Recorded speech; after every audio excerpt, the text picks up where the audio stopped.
Jake Morrison stood in the middle of the huge round room. The ceiling was so high he could barely see it.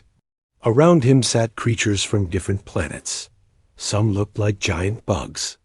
Others had blue skin and big eyes. A few were made of metal and wires. They all stared at him. Jake felt nervous. He was the only human in the room. Everyone else was an alien. They had called this meeting to talk about new planets for humans to live on. But Jake knew they would not like what he had to say. The leader of the meeting was called Zeth Prime. He looked like a huge ant that could walk on 2 legs. His voice came through a machine that made it sound like clicking sounds. Human Morrison. Zeth Prime said, "We do not understand your people. You humans are very strange." Jake cleared his throat. "What do you mean?" "Your species does amazing things," said another alien. This one had blue skin and was very tall. Her name was Vel Karen. "You live on planets covered in ice. You build cities in hot deserts. You even make homes on worlds with active volcanoes. But you refuse to live on the swamp worlds." Jake looked around the room. Every alien was nodding, or making sounds that meant they agreed. They really did not understand humans at all. "The swamp worlds are perfect," continued Velkaran. "They have clean air to breathe. The water is good to drink. There are plants you can eat. The temperature is just right for humans. We have checked everything. These worlds are safer than most planets humans already live on." A screen appeared in the air above them. It showed pictures of beautiful swamp planets. The water was clear and blue. Strange but pretty plants grew everywhere. Small animals drank from peaceful streams. Everything looked calm and safe. "Look at this," said Zeth Prime. "Planet Kepler 442b, perfect for human life. No dangerous storms. No poison in the air. No big predators that hunt humans. It is like a paradise world." Jake stared at the pictures. He had to admit, the swamp worlds did look beautiful. But something deep in his mind made him feel afraid when he looked at them. He knew all humans would feel the same way. "We ran tests on your people," said a robot-like alien named Commander Vex-9. "We showed them pictures of these swamp worlds. Their hearts beat faster. They started sweating. Their hands shook. Some even ran away from the pictures. Why do humans fear places that should make them happy?" Jake rubbed his forehead. This was going to be hard to explain. How could he tell these aliens about things they had never seen? How could he make them understand fears that went back millions of years? "It is not that simple," Jake said. "But it is simple," said Zeth Prime. "We have the data. These worlds have everything humans need to live good lives. The soil is rich for growing food. The climate is mild. There are no natural disasters, no deadly diseases. What more could your species want?" Jake looked at each alien face around the room. They all seemed confused and a little annoyed. They had spent a lot of time and money finding these perfect worlds for humans. Now humans were saying no, and they could not understand why. "Your people colonized the strangest places," said Velkaren. "There is that human city built inside an asteroid, another one on a planet where the gravity is so strong it should crush you. You even have settlements on worlds where the air is poisonous and you have to wear special suits all the time. But you will not live on worlds with shallow water and green plants," added Commander Vex-9. "Your behavior makes no sense to us." Jake knew they were right. Humans did live in crazy places. They built cities underwater. They made homes in places so cold that going outside without protection would kill them in minutes. They lived on worlds where the air was so thin they could barely breathe. But swamps were different. Swamps made every human afraid, even if they had never seen one before. Even human babies cried when they saw pictures of swamp areas. It was something deep inside all humans. "We need to understand this fear," said Zeth Prime. The Galactic Council has spent many years looking for good worlds for human expansion. These swamp worlds are some of the best we have found. If humans will not live there, we need to know why. Jake looked at the beautiful pictures still floating in the air. Clear water, peaceful animals, soft grass. Everything looked perfect. But he knew that looks could fool you. He knew that the most dangerous things often look the most beautiful. I will need time to prepare, Jake said. This is not something I can explain quickly.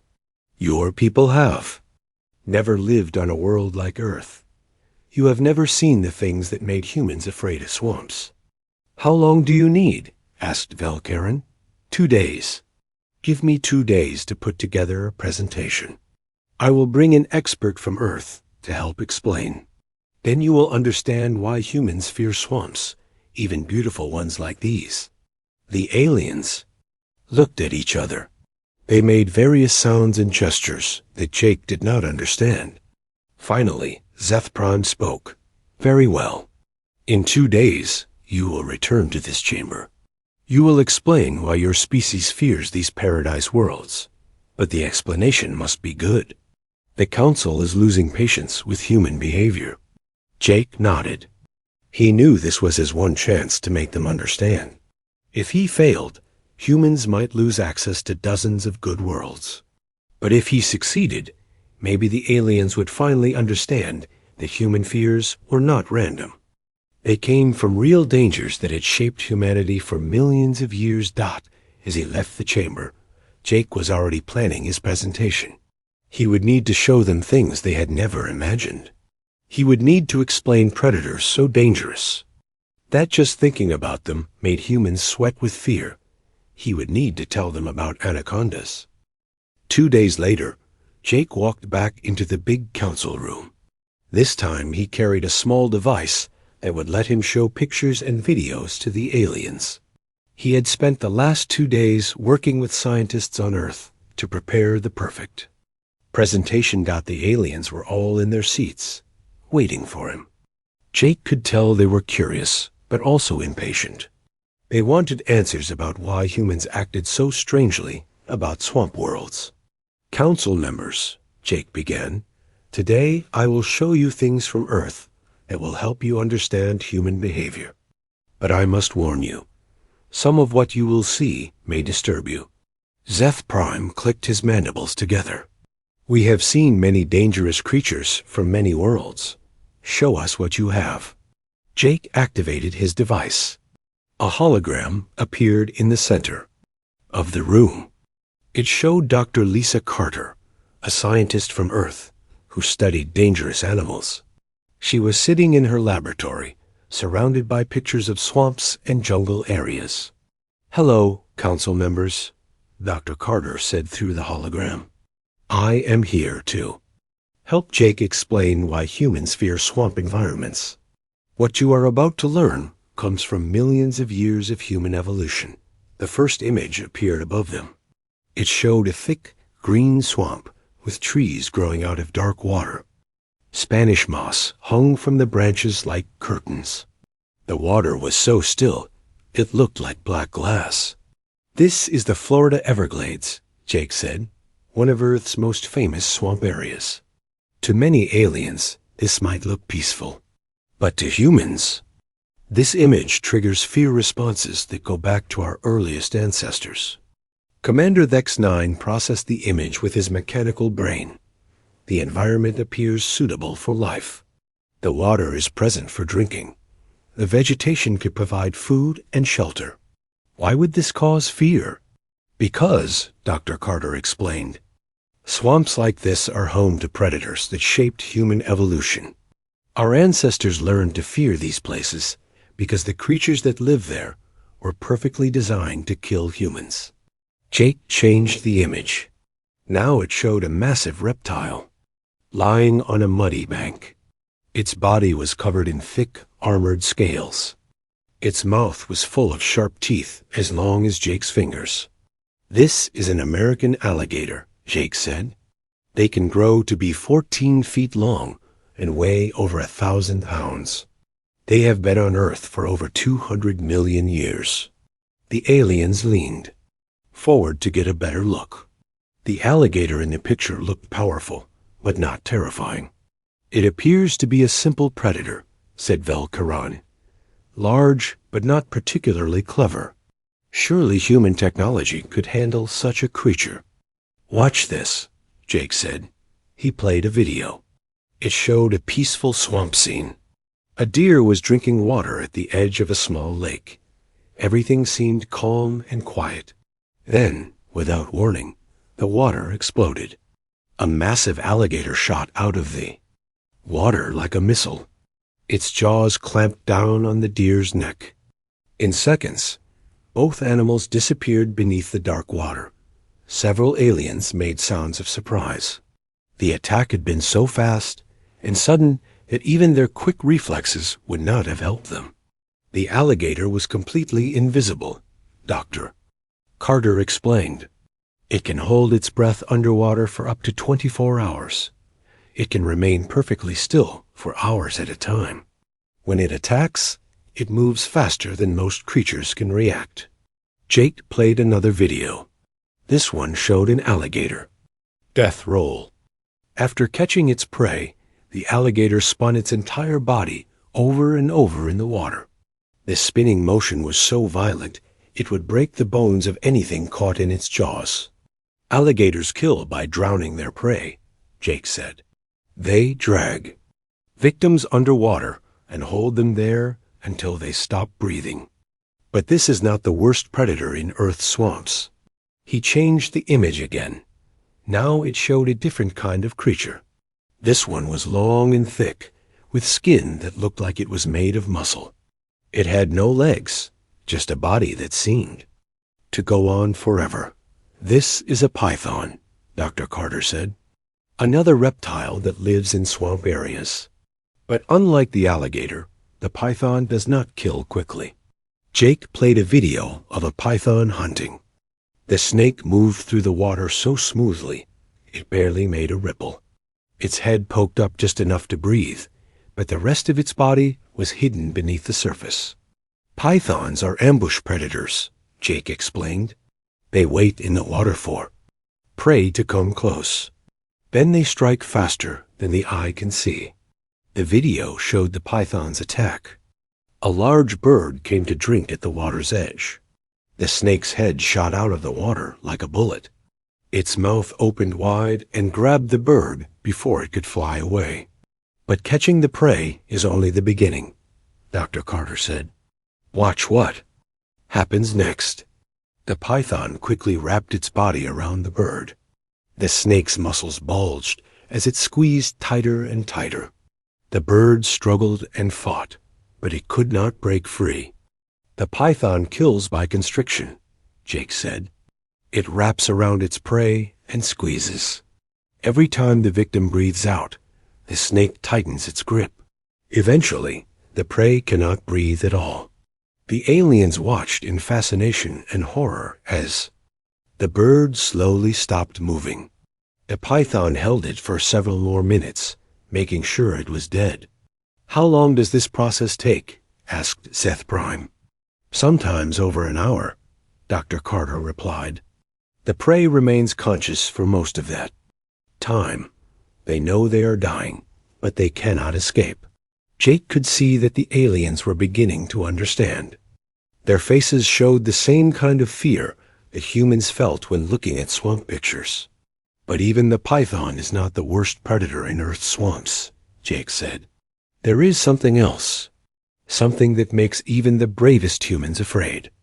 To enter certain waters. He paused, looking around the room at all the alien faces. I need to tell you about the Anaconda. The room fell silent. Even the translation machines seemed to stop humming. Jake could feel the tension building as the aliens waited to hear about this new predator. The Anaconda, Dr. Carter said slowly, is the reason humans fear swamps more than any other environment on Earth. It is the perfect predator. Silent, patient, and absolutely deadly. Jake prepared to show them the videos that would change everything. He knew that once the aliens saw what an anaconda could do, they would finally understand why humans could never feel safe in swamp worlds. The presentation was just beginning. Jake took a deep breath.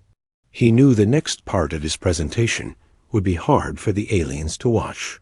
But they needed to understand what made humans so afraid of swamps. The anaconda is the largest snake in the world, Dr. Carter said through the hologram. It can grow to be over 30 feet long and weigh more than 500 pounds. But size is not what makes it so dangerous. Jake activated a new video. It showed murky brown water in a South American swamp. Trees and plants grew thick around the water's edge. Everything looked peaceful and quiet. Can you see the anaconda in this video? Jake asked the aliens. They all stared at the screen. Zeth Prime moved his compound eyes closer to get a better look. Commander Vex-9 used his mechanical sensors to scan the image. Velkaren studied every shadow and ripple in the water. I see. Nothing, said Zeth Prime. Neither do I, agreed VEL-Charon. Jake smiled grimly. That is exactly the problem. The anaconda is there. It has been there for the entire video. But you cannot see it. He paused the video and used a pointer to outline a shape in the water. Slowly, the aliens began to see what he was showing them. There, just under the surface, was the massive body of a snake. Its skin was the same color as the muddy water and dead leaves. Perfect camouflage, breathed Commander Vex-9. Even our sensors did not detect it. The anaconda's skin changes color to match its surroundings, Dr. Carter explained. It can stay underwater for up to 10 minutes without breathing. It moves so slowly that it creates no ripples in the water. It is completely invisible until it decides to attack. Jake played another video. This one showed a large animal coming to drink at the water's edge. It was a capybara, an animal about the size of a large dog. The capybara bent down to drink from the clear water. Watch carefully, Jake said. The anaconda has been waiting in this spot for hours, maybe days. It is perfectly patient. The capybara drank peacefully for several seconds. Then, without any warning, the water exploded. A massive snake head shot out of the water like a torpedo. The anaconda's mouth opened wide and clamped down on the capybara's head. The aliens gasped. The attack had been so fast and sudden that none of them had seen it coming. The anaconda's jaw can open wide enough to swallow prey twice the size of its own head, Dr. Carter said. Its teeth curve backward, making it impossible for prey to escape once caught. But the real horror was just beginning. The anaconda quickly wrapped its massive body around the capybara. The snake's muscles bulged as it began to squeeze. Unlike other constrictors, the anaconda does not just squeeze to stop breathing. Jake explained. It squeezes hard enough to break bones. The pressure is incredible. The video showed the capybara struggling desperately. It tried to bite the snake. It tried to claw free. But the anaconda's grip only got tighter. Every time the capybara breathed out, the snake squeezed a little more. The anaconda can apply over 90 pounds of pressure per square inch, Dr. Carter said. That is enough to crush a human rib cage, but the snake is very smart. It does not squeeze hard enough to kill quickly. It wants its prey to stay alive as long as possible. Velkaren looked disturbed. Why would it want the prey to suffer longer? Because the anaconda needs to be absolutely sure its prey is dead before it tries to eat, Jake answered. If the prey is still alive when the snake tries to swallow it, the prey might be able to bite or claw the snake from inside its throat. The video continued. The capybara's struggles grew weaker and weaker. Its eyes bulged as it fought for air. The anaconda waited patiently, feeling every heartbeat, every breath, every movement of its prey. How long does this take? Asked Zeth Prime. his clicking voice quieter than usual. "Sometimes over an hour," Dr. Carter replied. "The prey remains conscious for most of that time. They know exactly what is happening to them, but they cannot escape." Finally, the capybara stopped moving. But the anaconda continued to squeeze for several more minutes, making sure there was no life left in its prey. "Now comes the most disturbing part," Jake said. The anaconda began to position the capybara's body. It turned the animal so that its head was pointing toward the snake's mouth. Then, incredibly, the anaconda began to swallow the capybara whole. The snake's jaw unhinged like a door opening. Its throat stretched wider and wider. Slowly, the capybara's head disappeared into the anaconda's mouth, then its shoulders, then its entire body. The aliens watched in horrified fascination as the anaconda swallowed an animal that was much bigger around than the snake's own body. The capybara's shape could be seen moving down the snake's throat like a huge bulge. "The anaconda's throat can stretch to incredible sizes," Dr. Carter explained. "It can swallow prey that weighs more than half its own body weight. The digestive process takes weeks. During that time, the snake barely moves." Jake played one more video. This one showed an anaconda that had recently eaten. The snake's middle section was grotesquely swollen. It looked like it had swallowed a small car. "This anaconda just ate a 200-pound pig," Jake said. "It will not need to eat again for months. It will find a safe place to rest and digest its meal. During this time, it is vulnerable, but also extremely dangerous. A hungry anaconda is deadly, but a full anaconda is unpredictable." Commander Dex-9 processed all this information. "These creatures are perfectly designed predators. They are patient, invisible, and unstoppable once they attack." "Exactly," Jake said. "And this is why humans fear swamps. Our ancestors lived alongside creatures like this for millions of years. The humans who survived were the ones who learned to fear standing water and thick vegetation. The ones who did not develop this fear were killed by anacondas." Jake showed them brain scans of humans looking at swamp pictures. The fear centers of their brains lit up like Christmas trees. Even humans who had never seen a real swamp showed intense fear responses. "This fear is written into our DNA," Dr. Carter said. "It is not something humans can control. When we see environments that look like anaconda habitat, our bodies automatically prepare to fight or run." Velkaren leaned back in her chair. "So when humans see our beautiful swamp worlds, they do not see paradise. They see death waiting in the water." "That is correct," Jake confirmed. "To human eyes, those clear, peaceful waters are the perfect place for a predator to hide. The thick vegetation provides cover for ambush attacks.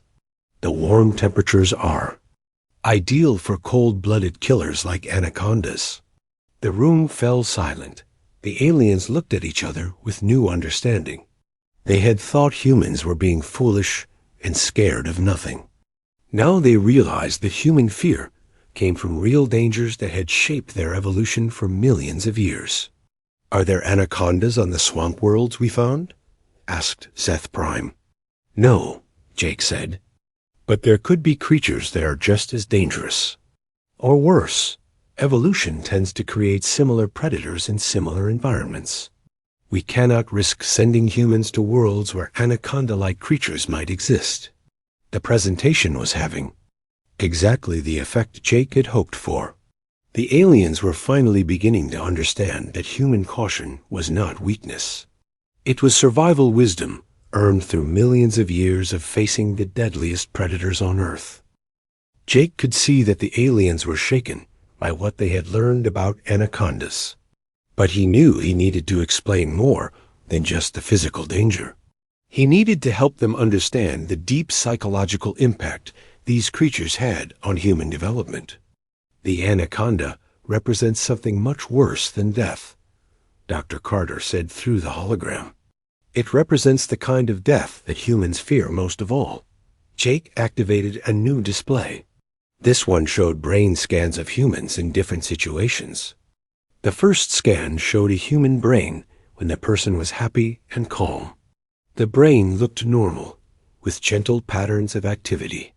"This is a human brain at rest," Jake explained. "Now watch what happens when we show the same person pictures of different dangerous situations." The next scan showed a human brain when the person was looking at a picture of a fire. The fear centers lit up, but the activity was focused and controlled. "Fire is dangerous," Dr. Carter said. "But humans understand fire. We know how it works. We know how to fight it or run from it. The fear is manageable." Jake showed another scan. This one was of a human looking at a picture of a shark. Again, there was fear activity in the brain, but it was contained. "Sharks are deadly predators," Jake said, "but they attack quickly. The fear is intense, but brief. Humans can deal with quick, decisive dangers." Then Jake showed a brain scan that made all the aliens lean forward in surprise. This one was of a human looking at a picture of an anaconda. The fear activity exploded across the entire brain like fireworks. Every part of the fear system was activated at once. "This is different," Dr. Carter explained. "The anaconda triggers what we call existential terror. It is not just fear of death. It is fear of helpless, slow, conscious death." Jake played a recording of a human psychologist explaining the anaconda fear response. "When humans think about being caught by an anaconda, they imagine being completely helpless," the psychologist said. "They picture themselves being slowly crushed, unable to breathe, unable to escape, but still alive and aware. This is the worst kind of death humans can imagine." Commander Vex-9 processed this information. "So the anaconda does not just threaten human life. It threatens human sanity." "Exactly," Jake confirmed. "Humans who survive anaconda attacks often suffer from severe mental trauma. They have nightmares for years. Some never recover mentally." Jake showed them footage of a human survivor describing his encounter with an anaconda. The man's hands shook as he spoke. His voice was quiet and frightened, even though the attack had happened years ago. "I was in the water for less than a minute," the survivor said, "but it felt like hours. I could feel the snake's muscles getting tighter around my chest. Every breath was harder than the last. I knew I was going to die. Slowly, and there was nothing I could do about it." The man paused, wiping sweat from his forehead, even though the room was cool. "The worst part was not the pain," he continued. "The worst part was feeling completely helpless. The snake was so much stronger than me. It did not matter how hard I fought. It did not matter how smart I was. I was just food to it." Vel Karen shifted uncomfortably in her seat. "How did he escape?" "Other humans heard his screams and came to help," Jake said. "It took 6 people with knives and sticks to make the anaconda let go. Even then, the snake did not want to release its prey." Jake showed them more brain scans. These were of humans who had never seen an anaconda in real life, but had only heard stories about them. Even humans who have never encountered anacondas show extreme fear responses, Dr. Carter said. "The fear is so deep that it passes from generation to generation through stories and genetic memory." The scans showed that just hearing anaconda stories activated the same fear centers as seeing the actual snake. "This is why humans react so strongly to swamp environments," Jake explained. "Even if there are no anacondas present, the environment itself triggers these deep fears. Clear water surrounded by vegetation looks like the perfect anaconda habitat." Jake played a video of human children seeing swamp pictures for the first time. Even babies who had never heard of anacondas showed fear responses. They cried and tried to crawl away from the images. "The fear is not learned," Dr. Carter said. "It is built into human DNA. Millions of years of evolution have taught humans to fear environments where patient predators might be hiding. Zeth Prime clicked his mandibles thoughtfully. This explains much about human behavior. You build cities in deserts because deserts have no hiding places for ambush predators. You live on ice worlds because cold-blooded predators cannot survive there. That is correct, Jake confirmed. Humans prefer environments where they can see danger coming, wide open spaces, cold places where reptilian predators cannot live. Even toxic atmospheres are better than swamps because poison kills quickly and cleanly. Jake showed them statistics about human phobias. Fear of snakes was the most common phobia among humans, even in places where no dangerous snakes lived. Humans who live in cities still fear snakes, Dr. Carter said. They have never seen a wild snake, but the fear is still there. This is genetic memory at work. Commander Vex-9 analyzed the data. Your species carries trauma from encounters that happened thousands of generations ago. The anaconda fear is older than human civilization. Much older, Jake agreed. Our earliest ancestors developed this fear long before they learned to make tools or build fires. It is one of the most ancient parts of human psychology. Jake played one final video. This one showed thermal imaging of an anaconda in the water. Even with advanced technology, the snake was almost impossible to see. Its body temperature matched the water perfectly. This is what humans see when they look at swamp worlds, Jake said. They do not see beautiful, clear water. They see the perfect hiding place for something that wants to kill them slowly. The aliens sat in stunned silence. They were beginning to understand that human fear of swamps was not irrational. It was the result of millions of years of evolution in one of the most dangerous environments on Earth. Your swamp worlds may not have anacondas, Dr. Carter said, but they have the same conditions that created anacondas. Warm water, thick vegetation, limited visibility. If humans settle there, they will never feel safe. Jake looked around the room at the alien faces. He could see understanding dawning in their eyes. They were finally realizing that human behavior was not random or foolish. It was the result of surviving in a world full of perfect predators. Now you know why humans fear swamps, Jake said. The question is, what are we going to do about it? The council chamber stayed quiet for a long time after Jake finished his presentation. The aliens looked at each other, then at Jake, and at the images of anacondas still floating in the air above them. Finally, Zeth Prime spoke. We need time to discuss this, he said. The council will meet privately to consider what we have learned.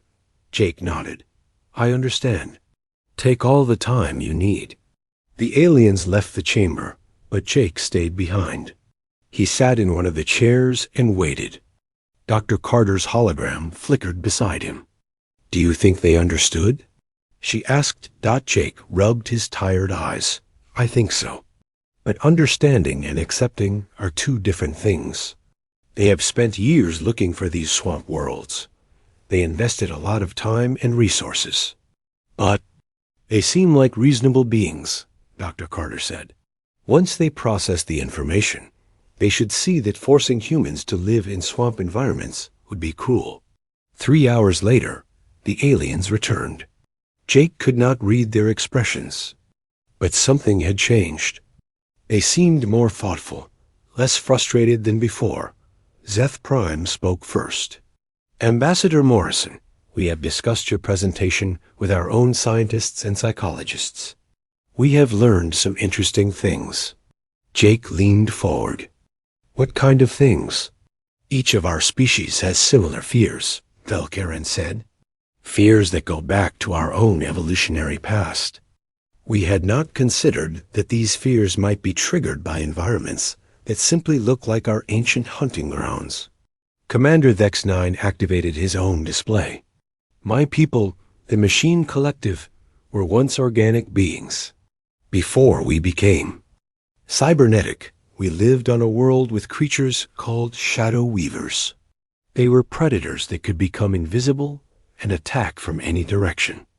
The image showed a creature that looked like a cross between a spider and a ghost. It could blend into any background perfectly. Even now, as machines, we still fear areas with too many shadows and hiding places, Commander X9 continued. We had never connected this fear to our ancient past. Val Karen nodded. The Aquatic Federation has similar issues. We fear certain deep water environments, even when we know they are safe. Our ancestors were hunted by creatures called depth stalkers. They would drag prey down into the deepest parts of the ocean. Jake felt a spark of hope. So you understand that these fears are not weaknesses. They are survival adaptations. We do understand, Seth Prime confirmed. We also consulted our evolutionary biologists. They confirmed that similar environmental conditions often produce similar predators. Your anacondas may not exist on our swamp worlds, but something very much like them probably does. Jake sat up straighter.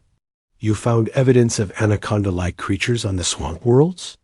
We found evidence of large, semi-aquatic predators on several of the worlds.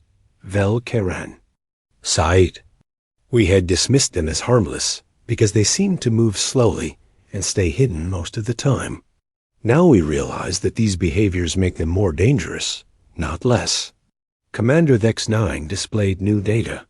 Planet Kepler 442b has a creature we called the lazy swimmer. It is 25 feet long and spends most of its time motionless in the water. We thought it was a plant eater. But after learning about anacondas, we analyzed its anatomy more carefully, Seth Prime added. It has powerful muscles designed for crushing. Its jaw can unhinge to swallow large prey. It is almost certainly an ambush predator. Jake felt vindicated. So the swamp worlds are not safe for humans after all. Not in their current state, Val Karen agreed.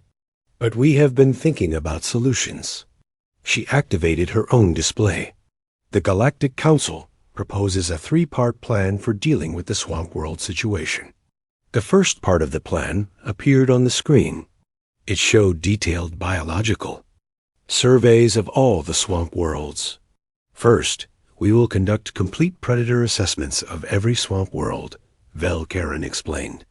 We will identify all large predators and study their hunting behaviors. Any world with anaconda-like creatures will be classified as restricted for human colonization. The second part of the plan showed environmental modification technology. Second, for worlds that are suitable but still trigger human fear responses, we will offer environmental modification services, Commander X9 said. We can alter the water clarity, reduce vegetation density, and create more open sightlines. This will make the environments feel safer to humans. The third part of the plan showed medical and psychological support services. Third, we will provide genetic therapy and psychological conditioning for humans who volunteer to live in swamp environments, Seth Prime said. This will help them overcome their evolutionary fear responses. Jake looked at the plan carefully. It was more than he had hoped for. This is very generous. But why are you willing to do all this? Because we learned something important today, Vel Karen said. We learned that what we saw as human weakness is actually human strength. Jake looked confused. How is fear a strength? Your species survived on a world full of perfect predators, Seth Prime explained. Earth is one of the most dangerous planets we have ever studied. Yet humans not only survived there, you thrived. You became the dominant species, Commander X9 nodded. Most species that face predators like anacondas go extinct. But humans developed fear responses that kept them alive. Then you developed tools and strategies to fight back. You did not just hide from the anacondas, Vel Karen added. You learned to hunt them. You studied them. You turned them into leather and food. You even keep them as pets. Jake smiled. That is true. Humans do keep anacondas as pets. We also study them in laboratories, and zoos. We respect them, but we do not let them control us. Exactly, Zeth Prime said. This is what makes humans valuable members of the Galactic Council. You have survival instincts that most species lack. You can recognize dangers that others might. Miss, Dr. Carter's hologram flickered as she spoke. Fear and caution are not the same thing as cowardice. Humans who fear anacondas are not weak. They are smart. Commander Vex-9 processed this concept. Your species combines ancient survival wisdom with modern technology. You can be afraid of something and still find ways to deal with it. Jake thought about all the dangerous places humans had colonized despite their fears. They built underwater cities even though they feared drowning. They lived on volcanic worlds even though they feared fire. They settled on ice planets even though they feared freezing. Humans do not avoid danger, Jake said. We just like to understand it first. We want to know what we are facing before we face it. And that is why we respect your position on the swamp worlds, Velkaren said. You are not being unreasonable. You are being careful. The council voted on their new plan. Every alien representative supported it. The swamp worlds would be thoroughly studied before any human colonization was attempted. There is one more thing, Seth Prime said. The council would like to invite human experts to help study dangerous predators on other worlds. Your species has more experience with deadly creatures than any other species we know. Jake felt proud. I think Earth would be happy to share our knowledge. We have learned a lot about staying alive in dangerous places. We have already contacted several human scientists, Commander Vex-9 said. They are excited to study alien predators. One scientist said, can I quote, "If it is half as cool as an anaconda, I want to see it." Everyone in the chamber made sounds that might have been laughter. Even the translator machine seemed amused. Before we conclude, Velkaren said, we are curious about something. Have any humans ever successfully fought an anaconda and won? Jake grinned. Oh yes. Humans have been fighting anacondas for thousands of years. We have hunters who specialize in catching them. We have scientists who handle them safely. We even have people who wrestle with them for entertainment. The aliens looked shocked. For entertainment? Asked Seth Prime. Some humans like danger, Jake explained. They seek out scary experiences because overcoming fear makes them feel strong. They climb mountains, dive into deep oceans, and yes, some of them wrestle with giant snakes. Dr. Carter nodded. There is a famous human saying, courage is not the absence of fear. Courage is feeling the fear and doing what needs to be done anyway. Commander, Vex-9 filed this information in his memory banks. Humans are more complex than we realized. You feel deep fear, but you do not let fear control your actions. That is what makes us human, Jake said. We are afraid of the right things, but we do not let fear stop us from living our lives. The meeting was ending, but Jake had one more thing to share. Would you like to see something interesting about humans and anacondas? The aliens nodded eagerly. Jake played a final video. It showed a small human child at a zoo looking at a large anaconda through thick glass. The child should have been terrified. Instead, she was fascinated. Look closer, Jake said. In the video, the child placed her tiny hand against the glass. The massive anaconda moved toward her hand and seemed to study her with its ancient eyes. The child was not afraid. She was curious. Human children often show less fear than adults, Dr. Carter explained. They have not yet learned to be afraid of everything. They still have the curiosity that helped humans become the dominant species on Earth. The anaconda in the video moved along the glass, following the child's hand. It was like they were playing a game together.